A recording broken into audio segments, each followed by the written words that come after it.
topesi bino mbote mingi soki nga moko na kiti na terrain seke makambo ezali ya kosakana te makambo ezali minene zala wana mpo makambo toyei kosolola awa ezali ya motuya koleka tombi mpona tina likambo président ya babombiste monsieur René Bonganga oyo naye tokosolola makambo ebele makambo ya lamuka et plus particulièrement Martin Fayulu aza lamuka toté akopesa biso biyano est-ce que azali ingrat toté nani azali président na collection ingratitude tokoy bango lelo mbote président René Bonganga ba bombiste bazali bien mbote ndeko Dudu Mutiri mbote pe na balandi nyonso balandaka chaîne na biso Dudu Mutiri mbote pe na ba ndeko bazali ko salisa biso pote même Simbia bazoa et tout ça. Je pense que na sepeli mingi lokola olingo zwa ba éclaircissement parce que oyebi ke ba bembiste la muka ezali to ezali sauté la muka ezali parce que la muka ezali état d'esprit. Oui, il faut la muka ezali sur la motote ezali état d'esprit. Il faut batu bayeba ke la muka utaki wapi la muka utaki na pasi oyo kabila bandai konyokola bato bokonzi mabe ko souffrir bato et puis population dans son ensemble ba insista ki na ba politicien nyonso à opposition à l'époque ke ba lukela biso candidat moko wa ko faire face na Kabila à cette époque. Et puis oyebi ngai nazali moto MLC bien que nazali président structure wa bengi les bembistes vous allez ko soutenir vision à Jean-Pierre Bemba. Et puis président Jean-Pierre Bemba blanda kaye même tango abimaka na CPI alobaka ke non akoya soka ko la candidat tambi soka ko la candidate o nyonso bakopona ye ako soutenir ye. Et puis ndenge ya respecta ka maloba na ye omonique bakenda na Genève bapona kinde komoko et puis azalaki ou bien à disposer ki ba moyen na nyonso pona ko salisa ndekwana engebele na promesse ya pesa ki ba congolais. Voilà. Ko salisa c'est le malam. Pambati bayiki balobi en 15 jours financement à la muka et utaba Moïse Katumbi. Ko salisa ngo na lenge kani. Bon, na wana Adolphe Muzitu. Na koloba pona Moïse Katumbi te, na koloba pona Muzitu te. Financement. Na koloba pona président Jean-Pierre Bemba. Tu sais que moi mbala ebele oyebi yango très bien, azali victime. Na bande konabiso et puis bao bazali ba procès à président Martin Fayulu na tanga ba combo plusieurs fois et puis nga moko na kotataka bato na personnellement pour na ko échanger na bango ko yebisa bango ke no botika makambo bozo sala ezali bien te bonabo et puis na comment même na niveau ya likolo mais na monate mutu moko que ça soit direction à SIB et calmer bato na alors tu dois comprendre que non ezali une guerre par procuration. C'est pour cela que Bembi c'est Bazouaki décision guerre pour répondre procuration par coup. Non par procuration. C'est pas ma chose de l'autre fani alors bagana le côté. Ce qui n'a le guerre par procuration il faut comprendre quelque chose. Na ko tangela yo kombo ya ndeko moko azana États-Unis. Baliangando azali très proche à Martin Fayulu. Et puis je passe bolanda ka ba émission na ya YouTube, nenga sala ka ba éloge tout ça. Et na plateau na ye apona bandeko moko boy bale kaka wana musala na bango kufinga Bemba sali Martin Fayulu. Voilà Bemba sala Martin Fayulu te au contraire na bango il faut pas seper là balinga kutu Bemba ko leka parce que Martin Fayulu azalaki leader ya commune bien sûr Martin Fayulu a banda politique banda kala kota même na conférence nationale ça quand même na parcours politique ya malongi wana mais est-ce que yebana kanga yebani lelo auquel a volé voilà ya koyebana voilà mais basala ki la mukati ndi basangani plateforme basala ki la muka donc bandeko bazo finga ye ba proche ya Martin Fayulu ba yeba d'abord que na Genève moto la pezaki na point na ye mobimba ke Martin Fayulu azala candidat opposition ezalaki Jean-Pierre Bemba ata mozito ndeko na ye a imaginer ki même ti c'est pour cela que bandeko na biso ya IDPS bazalaka na kanda ya Jean-Pierre Bemba mingi parce que bayebi ke cerveau moteur pour que Martin Bima candidat à opposition ezalaki Bemba. Bon pour na bandeko mususu bazo wangana ke non financement ezalaki te bona boy. Biso toloba makambo avec ba preuve. Est-ce que Martin Fayulu akoko yebisa batu na yo wana question yo baninga na wala bazaki na no 7 wana Kamere na Félix Babenda Maki mais tant batika 7 leaders batuna kaye dans une réunion que est-ce que ozali na ba moyen ya kosala campagne Martin Fayulu répondra bangoni aloba ke nazana moyen ti hôtel na ngai ba kangi yango déjà 3 ans nazana ba ressources et financement. C'est juste pour nous répondre bâton bazolo ba que financement les alakate. Martin Fayulu a déclaré devant les 7 leaders que azali na moyenté que hôtel na eba kangaka yango dira 3 ans. Ressources moko ya mbongo ezalaki te. Alors mbongo ya salaki na campagne ya zwaki wapi? Est-ce que bakoko yebisa biso sika ya zwaki? Soki bakoloba ke bato ba financaka été. Ils a appui ingratitude, appui ton financement.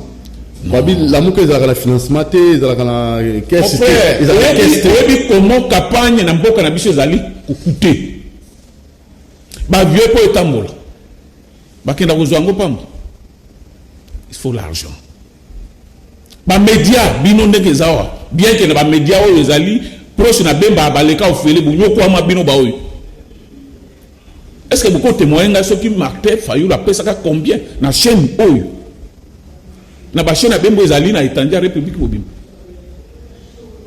mais bo salaka sur ordre ya initiateur ya ba chaîne bino est-ce que ça a qui contribution a été pourquoi bato bako zala un grand ngwana c'est là où toujours baké ndeko Martin Fayulu azali un grand bon makamande ngwana ko peksa bato na ke no botika je suis reconnaissant na bato na mais tu crier tu lui que non il faut batika jamais ko benda bango na moko na kota en contact na solo même maintenant ndeko na moko bon na éviter ndeko epenge bon azalaka soki moto a décidé ou comment na ebika azalaka na salupa mi benga ka président et parti politique bon sikoyo akoma soki porte-parole ya Martin soki ndengeni na ebite na solo na CCTV que moni ba émission wana eza bien te ingratitude ya mwana Martin moko devant cette idée à l'obake azali na moyen te po hôtel na bakangaka 3 ans bon ba moyen ya salaki nango azwaki yango wapi bon je pense que na landi ancien premier ministre Muzito atiki population na soif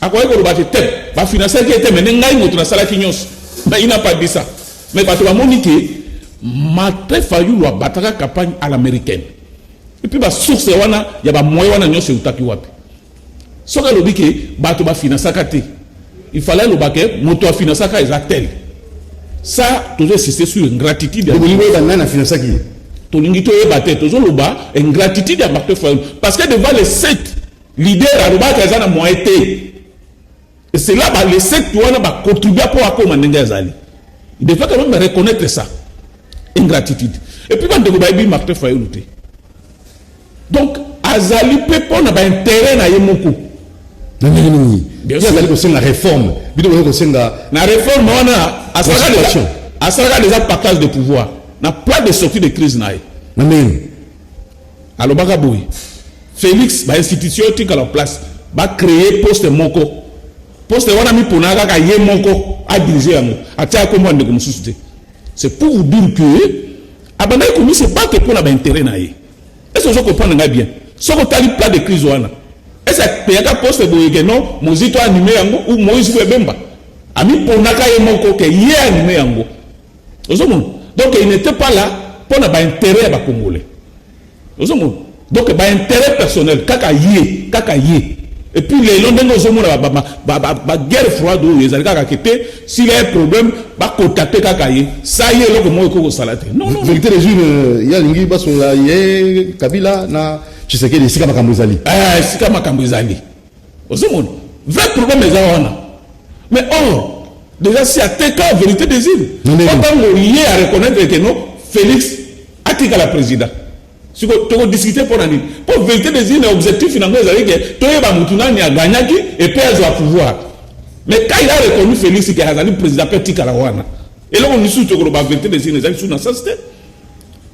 Alors, Félix Petit Kalawana, va penser au conseil.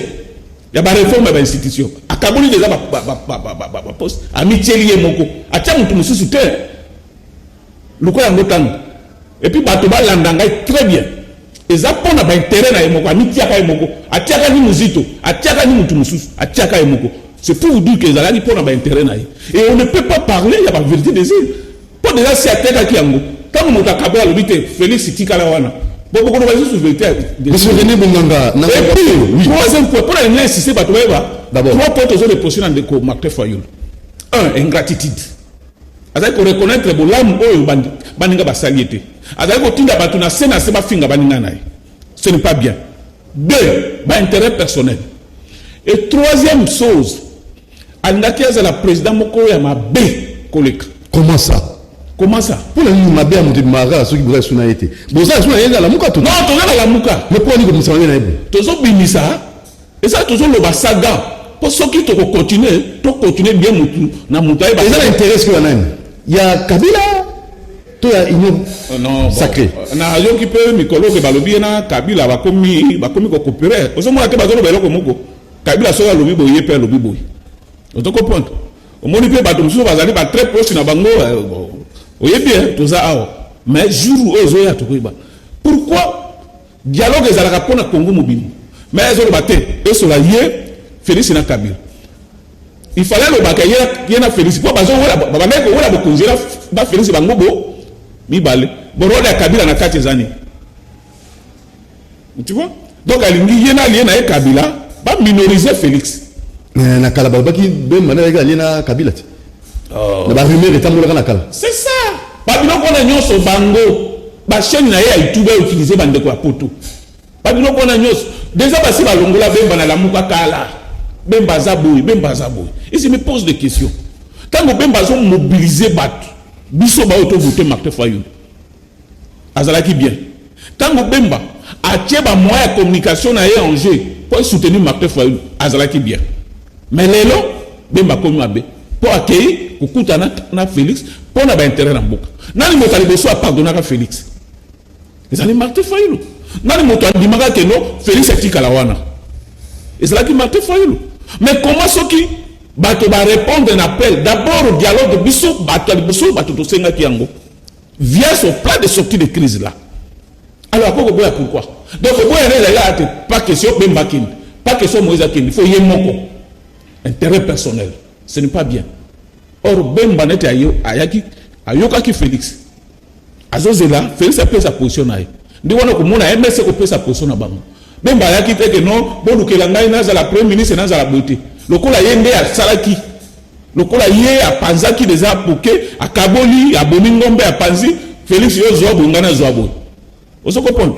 Donc na le baki que troisième chose makamuso so biso to le lagawa nzambe yebaka dikamu yo yaki irene to le lagawa pour to biso pouvoir tout ça zoka nzambe yebaki bana botika ko lela motwana soka komesika wana bo sala bo. Non, mais il est sous la mouka. Mais toujours mon acte. Babombiste. Mais toujours mon acte. Oh, toujours mon acte. Parce que quand la président, toi comme un président, quand vous avez bien banana, Moïse me bazana prison. Pour vos alliés si comme vos alliés à la mouka, bakuba ya se wana tina na moni. Et ça na tina mon côté. Toi yebisi batwana, botika biloko wana. Mais batoyo, Martin to que des potes au kuta na bango. Muto bazolo bana émission que na utuko sur la président Eli Bonabo. Bon babiloko yo za ngini. Admettons que bino bato bozali ba chaîne ezali proche na Jean Pierre Bemba. Bo banda ko finga bato, butu moyi. Bo banda ko finga d'abord ou bien Martin Fayoul. Bato bakoro bani. Alors ezali Bemba moto azali ko président Eli Bonanga. To pesio mangolo kamoni, papa baté na moni Mike Kamoka zo sanga sin na Fredita Kidi. On peut ça d'abord message. Avant on peut ça message. Tout est en actualité hein. Tout est en actualité parce que nani bandeko ya PPRD basenga ki pas consulter bango ba kisi mukolo moko après ça déclaration ayi na bango souté ni vous avez ko kanisa likambo.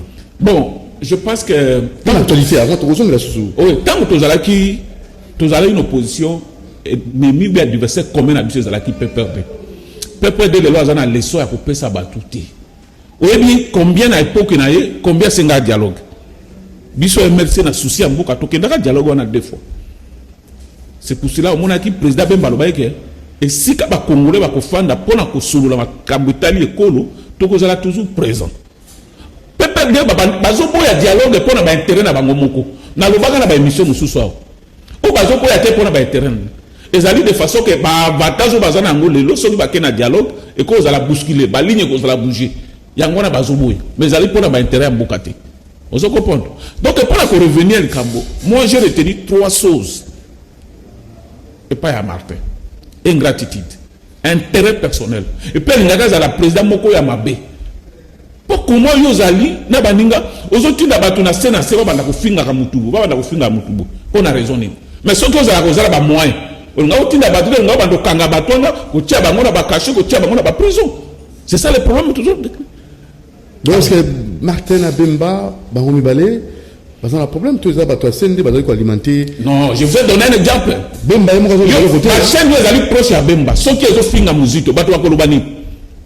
Bakoloba keza Bemba. Ce qui Bemba azali innocent. Ako blâmer bato wana. Ke fina boza ba proche na ngai. Tango bozo sala ndengwana bato bakomona kezanga. Ozo comprendre. C'est ça. Mais tango bato yo bazali reconnu que bazali bato na yo. Ba travaka pona yo. Butu mo bakumisaka yo basala ko ba jalelo. Mais na ba émission na bango ba tiraka sur tel et puis on le bagelo comme côté bato ba conclure ni ce n'est pas Martin Fayoulou en fait Martin son a été que aboutissement il y a union sacrée et que pesa pena répondant la PPT peut-être non nous ne sommes pas là non il y a union sacrée on est allé Félix Moto a proposé toko kende so que allé que token na dialogue tout comme ba ko maintenir comme on a tout comme ba ko maintenir yango te c'est pas dit que on parle là-bas pour ne pas adopter au à tracer un résultat au Robima. Peut-être qu'il y a des gens qui nous ont monté. Pour la peuple. Est-ce que il y a contre dialogue? Asa pour le peuple tout contre peuple. Qui? Martin Fayoulou. Parce que Félix a bénéficié peuple pas mon. Il est pour ses intérêts personnels, n'est pas pour le peuple. Lui c'est pas. Il y en a aussi tout dire. Vous êtes dans le balique. Ceux qui va faire bango au conseil des réformes des institutions va rebondir sur Félix T. Et c'est clair. Là, il n'y a pas les intérêts du peuple. C'est clair. On en a qui est mot. Mon Dieu, tu as le ceux qui va pécher bango au conseil. Pour la réforme de l'institution, on va rebondir ça. Ils sont sous félicité. Donc, on va rebondir ça Félix pour la peuplité. On va rebondir ça Félix pour pas jouer poste wana. C'est clair. Il y a un si c'est si Makambo, on a un intérêt personnel. Donc, c'est ça. Voilà, alors on a dit où ça l'adresse nayo d'abord premièrement parce que quand ils ont dit c'est moqué parce que là temps on moqué émission monsieur c'est un bandawa d'abord où ça l'adresse nayo na bato ya SID na bato ya MLC na bato ya Adolphe Muzitu bato musique Katumbi ils a 4 comme on a ça l'adresse nayo en tant que bembiste aux ingo tia kimia na bisika mo bunezali. Bon, na bato décidé nazali clair ndenge to bandaki campagne na biso to sitaki kombo ya Fayoulou et puis na ba proche nae et puis to tangaki pe kombo ya bato yo bazo vilpande président Bemba Butumoyi et puis président Martin Fayoulou a yebi bango bien tangaki mais ceux qui va continuer pour ça ceux qui va continuer on va continuer coup sur coup bango na ba YouTube biso na ba TV to continuer. Président Mosito, je le respecte beaucoup. Na moyen ba poche na ba tirer sur Bembate ou bien agir par procuration non. Tandis Martin Fayoulou parce que ils n'ont à ça la capone à Martin Fayoulou. Azana Canada. Na tandi balia ngando. Azana États-Unis. À ça la katala contre ba YouTube na bango mona. Ozomon. Alors ceux qui bango ba continuer bango na YouTube biso na ba télévision. Mais on y a la TV, on y a la télévision sous. Bien sûr. Au bâtiment la TV, au télé bango libaya. Na télé bango libaya na YouTube. On va la balia ngando de. Non, tika. On se connaît. On se connaît. On se connaît. Non, on se connaît. Donc ceux qui Martin Fayoulou a bendi bango matoi biso to kotika. Tant que batikité, nous allons continuer et puis on le koya sima to zala ba révélation moko troublante. Si même ba déclaration à Martin Fayoulou a lobaki devant baninga na ke azana ba moya ba élection ti to ko binisa ba vidéo wana. Donc on est prêt. Mais les autres leaders là, je pense que Touzana Bango bien, Muzito, Touzana est bien et tout ça.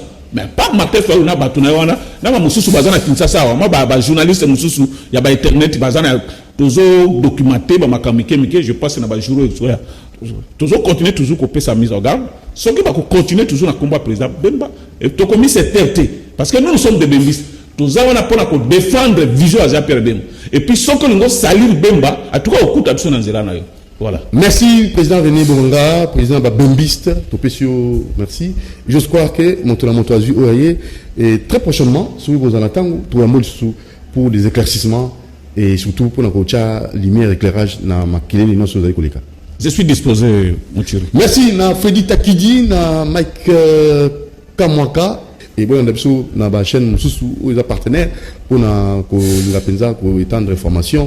Et tout le monde, au Lingo réagir au Bengi na 089 61 52 634 089 61 52 634 au Barisca code de Bosso 00243 89 61 52 634 Boutika la Malamou. À la prochaine.